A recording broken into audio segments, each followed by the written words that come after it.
An M4A1 carbine begins firing within the dark tent. Men fall off their bunks as the room illuminates with each muzzle flash. "Grenade! Everybody out!" someone yells. The sailors sprint out of the tent and onto the sands of a damp beach. Waiting for them are several officers with sinister grins on their lips. "Welcome to Hell Week, boys," one of the officers says. "Grab your IBS and get in the water."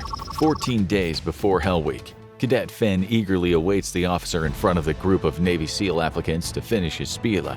He's obviously trying to scare some of the more hesitant recruits out of BUD/S training so that only the strongest and most dedicated sailors make it through the program. Finn joined the Navy straight out of high school. He was smart but had struggled to keep up with his grades while working close to 40 hours a week to support his ailing mother and 2 siblings after his father had died. Finn had planned to pursue engineering, but with no money and a less than average GPA, the military was his best option. Joining the Navy would turn out to be the best and most difficult thing he would ever do. During basic training, Finn showed himself to be a capable leader and exceptionally strong, likely from moving heavy boxes in a warehouse every day for the last 2 years. One of his Navy friends suggested he should apply to the Basic Underwater Demolition SEAL School. Becoming a Navy SEAL would be an accomplishment. Finn knew his father would be proud of it, and the more he looked into it, the more he realized how badly he wanted it. Finn had been warned that the months of training would take a toll on him, but there was one week, given the nickname Hell Week, in which his limits would be truly put to the test, and his body would be forced to do things that he didn't think were possible. Finn trained and studied hard until he received his acceptance letter into BUD/S. Now, he's finally started, and the countdown to Hell Week has begun. Every day, the instructors push the cadets hard. They tell them that it's all to prepare them for what's to come. Each sailor has been put into a 6-man boat crew where close bonds are formed. Each group is responsible for carrying their IBS, or inflatable boat, small practically everywhere they go. After only a few days of training, Finn becomes the de facto leader of his crew after the other men see just how resilient and clever he is. Each boat crew becomes a tight-knit unit, which is good, as they'll need to rely on each other for what's to come. The cadets are put through countless drills and exercises. Throughout the day, they're ordered to paddle their IBSs into the pounding surf along the Southern California coastline.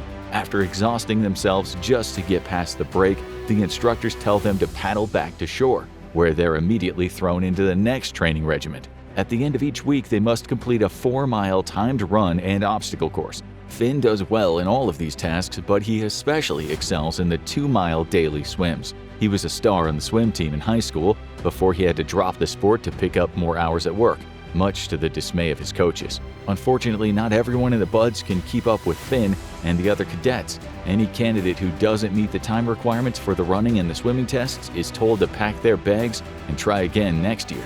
One day before Hell Week, Finn awakes at 0400 on Saturday. The day begins just like every other. Between 0400 and 0600, the cadets go through physical training. Finn found out that this is the preferred time for physical activity due to the cooler temperatures. Instructors walk around with hoses spewing cold water as the sailors complete each exercise and drench each cadet. When it's Finn's turn, his muscles tense for the shocking chill that accompanies being covered in cold water before the sun begins to rise. After completing 2 hours of physical training, the cadets rush into the mess to eat breakfast and change their wet clothes to dry ones. Finn and the others throw on their inspection uniforms and wait at attention as the instructors scrutinize every inch of them. Finn has learned the hard way that if the instructor doesn't see his own reflection in his boots, he will be ordered to jump into the ocean and swim laps in his uniform, which he will then be required to wear for the rest of the day. At 0800, the cadets start their first class of the day, which can range from first aid to boat operations. This hour-long break from the grueling physical training that consumes most of each day is Finn's favorite. He enjoys the learning part, but he enjoys resting even more to allow his body to recover and prepare for what's to come. For the remainder of the morning, he'll do more running, swimming, and paddling. Between 11 and 1200 hours, the cadets scarf down their lunches before heading back to the obstacle course for more training. At 1630, the instructors release the class to have dinner and rest for the following day. However, this evening is different. There is apprehension in the air as every cadet knows that Hell Week will begin tomorrow. Finn listens to nervous conversations as he eats his chow and mentally prepares for what's to come. He knows the physical toll that the next week will take on his body will be harsh, but the mental toll tends to drive most recruits out of the BUD/S program during Hell Week. Finn finishes eating and returns to his bunk. He takes a few deep breaths to try to clear his mind, But he knows that at any point after midnight, the hardest several days of his life will begin. The crazy part is, Finn will need to complete about 20 more weeks of training after Hell Week, but he knows that if he can get through the next 6 days, he can get through anything.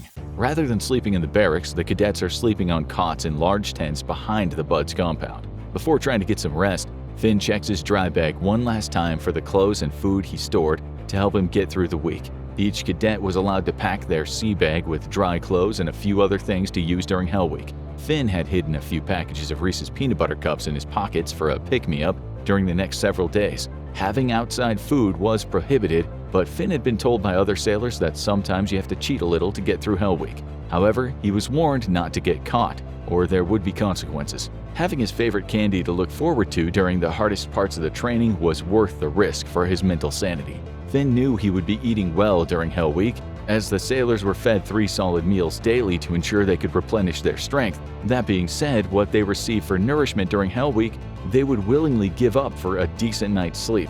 It's well known among the men in the tent that tonight will be the last sleep some of them will get for the next week. Eventually, Finn drifts off to the sounds of whispered conversations between his classmates on what they expect the following day. He hears someone in a cot across the row praying.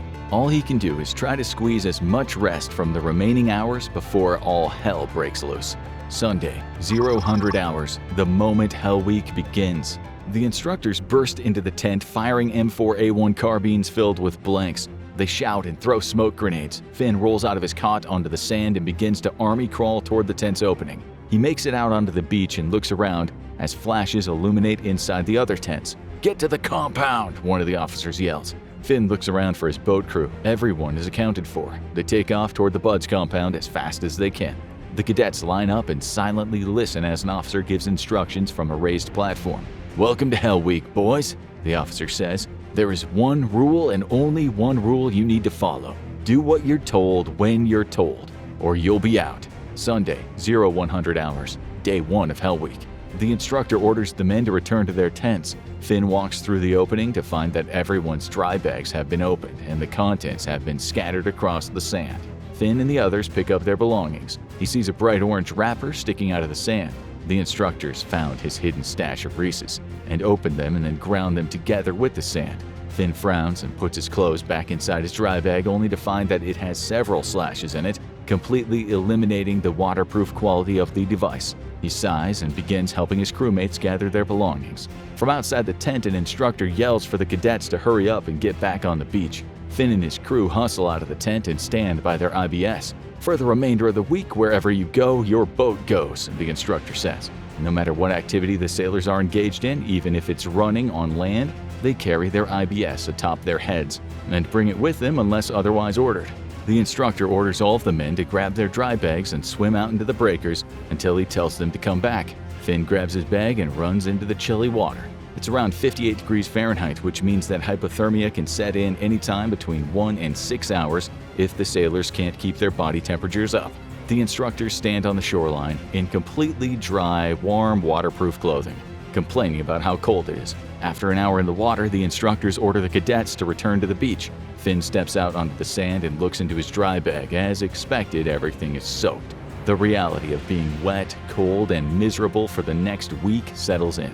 Finn frowns, but he wants this bad. He jogs up the beach and stands by his IBS, waiting for the rest of his crew to arrive. Sunday, 0300 hours. The instructors tell the cadets to put their soaked-through dry bags on their cots and get back to their IBS. They're informed that they're about to do a landing on the rocky shoreline in the darkness of night. The instructor muses that most of them will likely get thrown against the rocks by a big wave and break at least one bone in the process. "Anyone want to quit before you're all battered on the jagged shoreline?" the instructor asks. Finn keeps his eyes straight ahead, but he can't help but notice that a few men move out of the corner of his eye. Sailors are already starting to drop out, and they're only 3 hours into Hell Week. Finn and his crew paddle out into the surf zone. His arms burn, but they make it past the break. He looks back and sees that several IBSs have been washed all the way back to shore. Others are capsized in the water, with their crews desperately trying to flip them. On the shoreline, 2 bright flashing lights appear, indicating that the first group of IBSs should attempt the landing. Finn watches as the 2 boats ahead of him make their way back toward the coast. The boats disappear behind a small rocky island. More and more time passes without another signal for Finn's group to proceed. They wait just beyond the surf, filled with anticipation. Suddenly, a red flare shoots up into the sky. This is the signal to abort the landing. Apparently, the first group didn't do so well, and the activity is deemed too dangerous even for Hell Week. The remaining IBSs pull onto the shore to the right of the original landing zone. Flashing lights can be seen above the dunes. Several cadets are being loaded into ambulances. Their time in buds is over.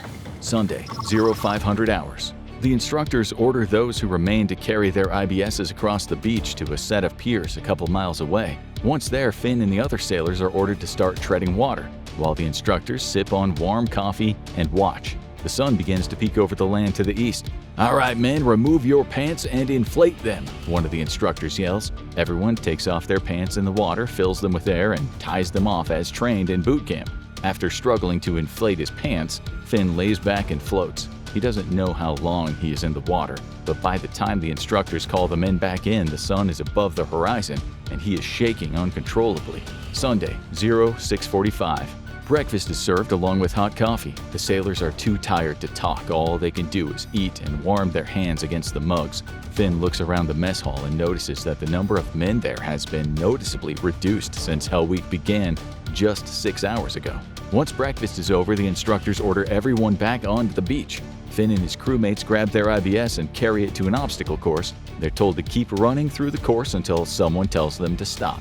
It is a very long time before this happens. The men are drenched in sweat, yet somehow still shivering.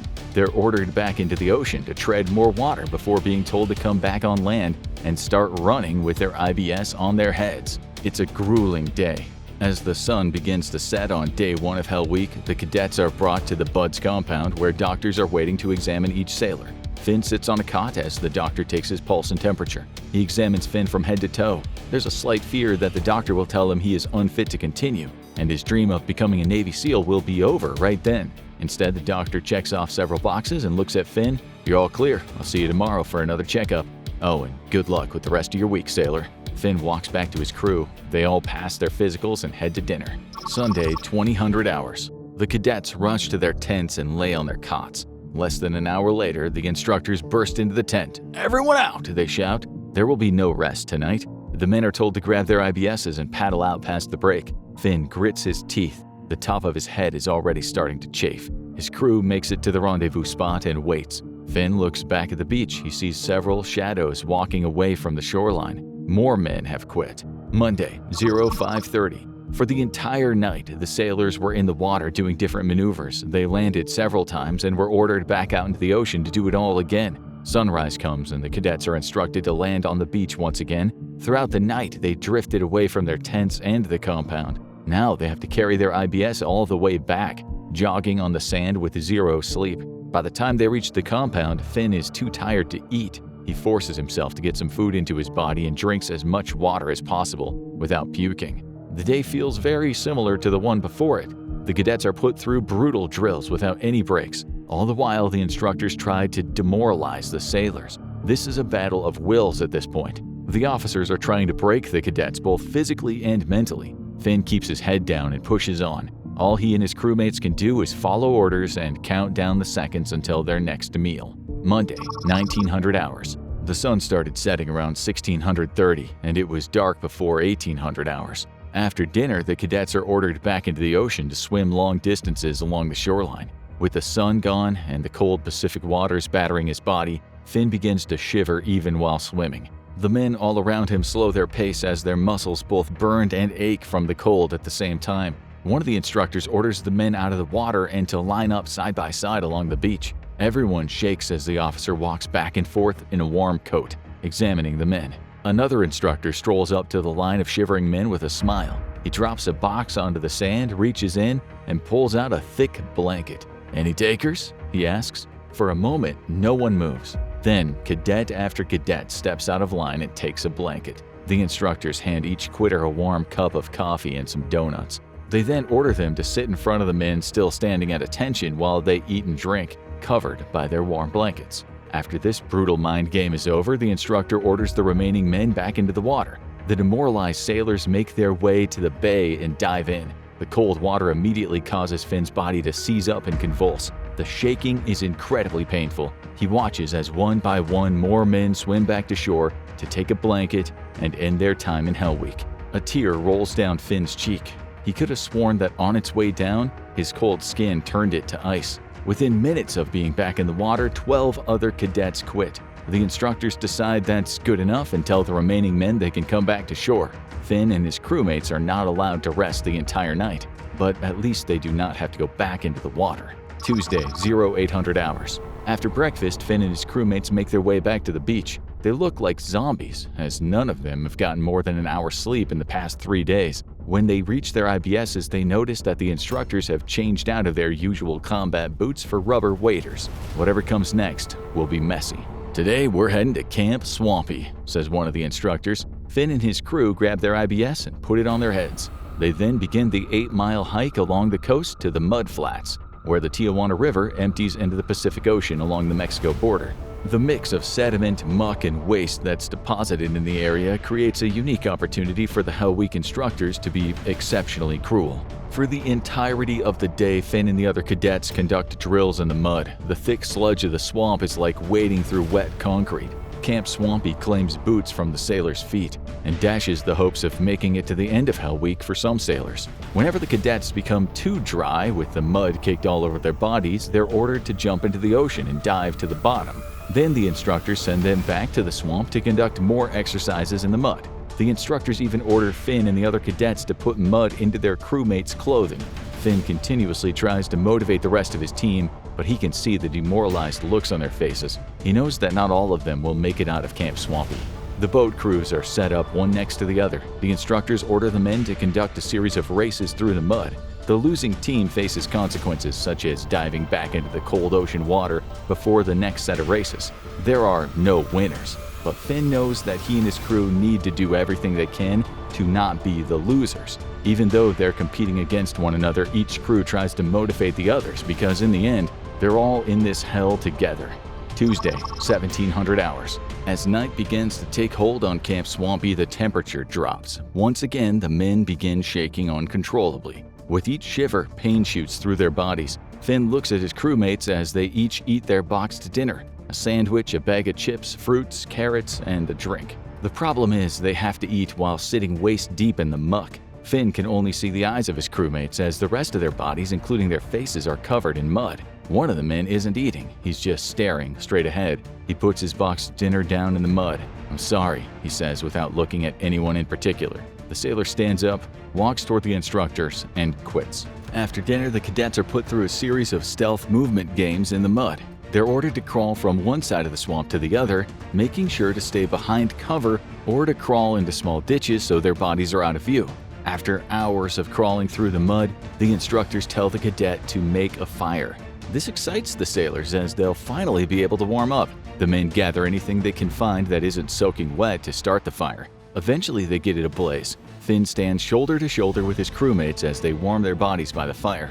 He dares to think that this is even pleasant. Finn looks around and sees steam emanating from the other cadets as their wet clothing warms. Suddenly, one of the instructors yells, "Fire! That student is on fire!" Finn looks around in a panic, but he quickly realizes that the instructor is just talking about the steam coming off of one of his crewmates. "Everyone, back in the water! You're all on fire!" To the cadets' horror, this is just another mind game. They slowly trudge through the mud back into the ocean and dive in.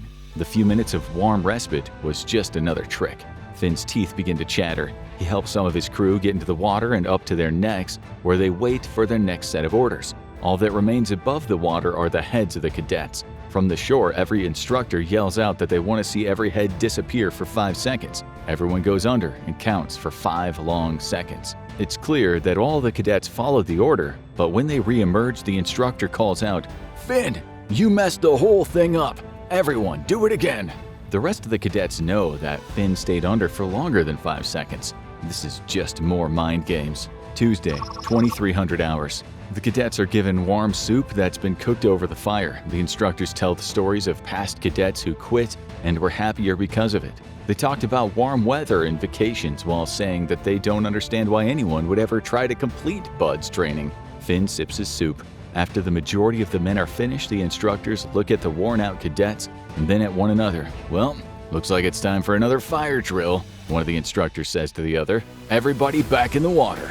Finn puts his bowl down and slowly makes his way to the shoreline. He looks behind him to see several cadets remain by the fire as they tap out and quit. Wednesday, 0200 hours. Finn's crew is down to 4 members. Many of the other crews fared much worse. Some only have 2 sailors remaining. The instructors give the order for the cadets to get some shut-eye, but they must sleep under their IBSs. This means that they have to sleep in the cold, wet mud. Finn and his crewmates huddle together to create body heat. They're all shivering and no one's able to get more than a few minutes of sleep before being jolted awake by the shakes. Rain batters the top of the IBS as water drips down the sides, creating a stream that runs under the boat where the cadets are lying. Afraid the cadets are getting too much rest, the instructors create a little game. They require each crew to have one member run around the camp at all times. This means that every couple of minutes, one person must leave the IBS and begin running. Since most crews are down to a man or 2, no one can relax for more than 10 minutes. And if the instructors notice that one of the boat crews isn't running, everyone goes back in the ocean. Wednesday, 0545. The sun rises on Camp Swampy. The cadets come out from under their IBSs and look at the frost-covered swamp. "What a beautiful morning," one of the instructors says. "Looks like a perfect day for an early morning swim." Finn squeezes his eyes shut and prays to a god that he doesn't believe exists to give him strength. The sailors are ordered into the frigid water of the Pacific. For the entire morning, the cadets swap between doing more exercises in the mud and spending time in the water. Wednesday, 1200 hours. Finn and his crewmates sit on their IBS and eat lunch. They look around and notice that there are now some boats with only 1 crew member left. The instructors allow the sailors to finish eating and then remake the IBS crew so that each one has at least 6 members. The cadets are ordered to load the empty IBSs onto a truck before grabbing theirs to begin the journey back to Bud's compound. The trip takes up much of the afternoon as the exhausted crews move through the shifting sands. By the time they reach the compound, there is just enough time for another dip in the ocean before dinner. Wednesday, 1700 hours. After their final meal of the day, the instructors inform the remaining sailors that they will be spending most of the night on the water. The men carry their IBSs to the shoreline and paddle out past the break. For hours, they paddle from point to point without stopping. Finn knows that the end of Hell Week is in sight. He reminds the crew that they only had to endure 2 more nights of this torture.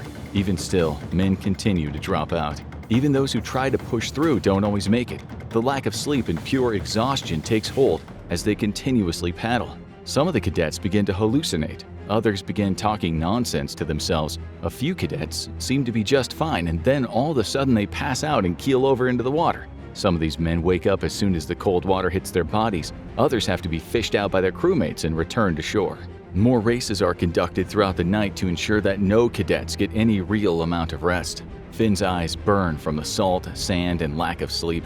For a moment, he thinks about calling it and returning to his nice, warm bunk at the compound. Sure, he wouldn't become a Navy SEAL, but he would be spared from this hell. Finn looks at his crewmates. Each one is struggling to do what is asked of him. He can't give up now. Finn feels a second wind coming on. He is overtired, cold beyond belief, and in so much pain.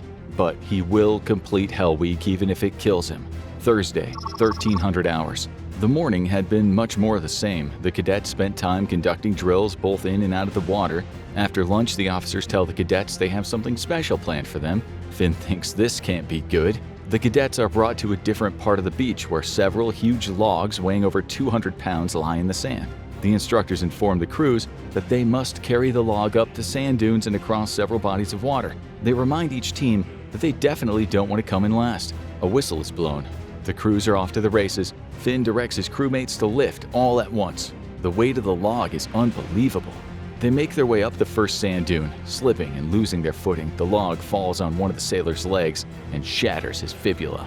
The injured man is taken away by medics, which means Finn's team is now down a member. They continue to push on. The race lasts for hours. Each team has members quit. The number of remaining sailors in the Navy SEAL cohort is becoming dangerously low. After battling with moving the logs while the afternoon sun blasted their skin with UV rays, the race is finally over. The men are brought into the mess hall for dinner. Thursday, 2200 hours. Only a third of the original class remains after the daily physical. But tonight's exercise is something of a tradition and much less horrible than what the men have endured thus far. The cadets are brought to the Naval Amphibious Base. Finn looks around and sees other sailors standing around as if ready to watch an Olympic event. Then one of the officers orders all of the cadets to strip naked. At this point, Finn is too tired to think and immediately takes off his clothes. The other sailors do the same as the spectators hoot and holler at the naked men. When the cadets are ordered to jump into the pool, Finn braces himself for another sudden shock of cold. However, this time he finds that the pool temperature is warmer than the air. For the remainder of the night, the cadets play water polo and other games in the pool. With the reduced number of sailors remaining, there are only 2 teams. Whenever a team loses, they're ordered out of the pool into the frigid night air to have to stand under the outdoor shower for 5 minutes while cold water pours over their shivering bodies. Then they return to the pool for another round of games. After several matches of water polo, Finn is told to grab his IBS. He gets out of the pool and pulls the boat over. The instructors inform the cadets in the pool that they need to get the entire class into one IBS.